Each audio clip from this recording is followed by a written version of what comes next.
ఇప్పుడు మనం చెప్పుకోబోయేది రాణి అహల్యాబాయి గారి కోట. ఇది ఇండోర్ మహారాణి అయిన అహల్యాబాయి గారి రాజకోట అండి. ఇది ఓంకారేశ్వరానికి 60 కిలోమీటర్ల దూరంలో మాహేశ్వరము అనే ప్రాంతము.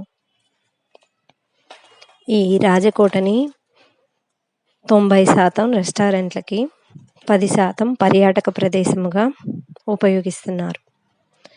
ఇక్కడ అహల్యాబాయి గారు తీర్పు చెప్పేవారట. ఆమె తీర్పు చెప్పే సమయంలో పార్థివ శివలింగాన్ని వెంట తెచ్చుకొని, ఈ శివుని సాక్షిగా నేను తీర్పిస్తున్నాను అని చెప్పేవారట.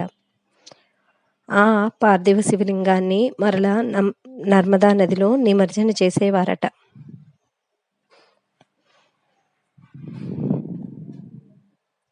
అహల్యాబాయి గారు గొప్ప శివభక్తురాలు.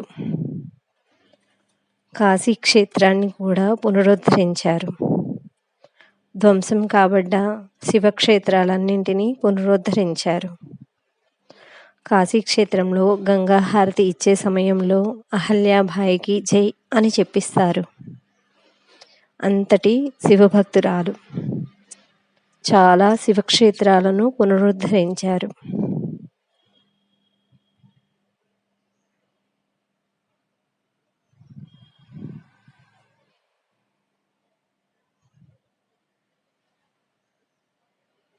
అహల్యాబాయి గారి పరిచారికులు.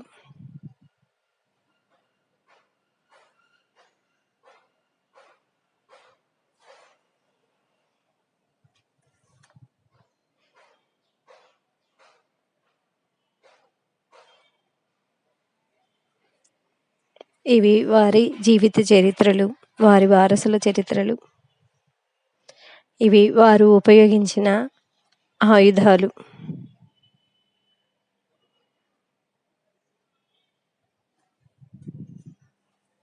ఇవి భారతదేశంలో వారు పునరుద్ధరించిన శివక్షేత్రాలు. శిథిలావస్థలో ఉన్న శివక్షేత్రాలను పునరుద్ధరించిన గొప్ప శివభక్తురాలు.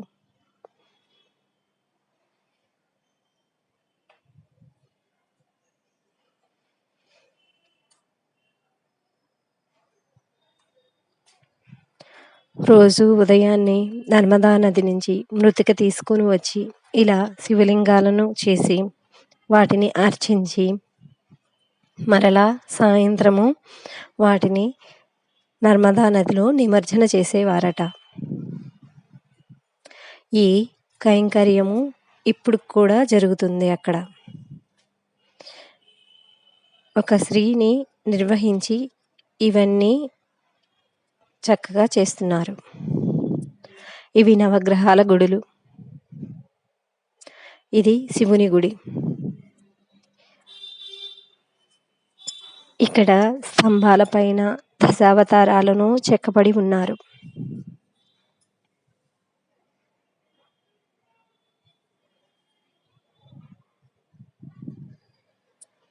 ఓం నమః శివాయ.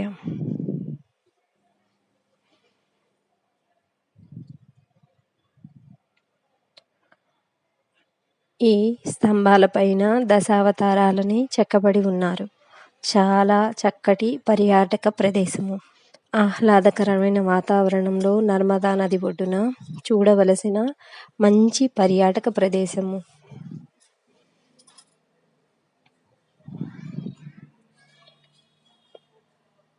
అహల్యాబాయి గారు నిద్ర లేవడమే రాజకోట నుండి నర్మదా నదిని దర్శించేవారట.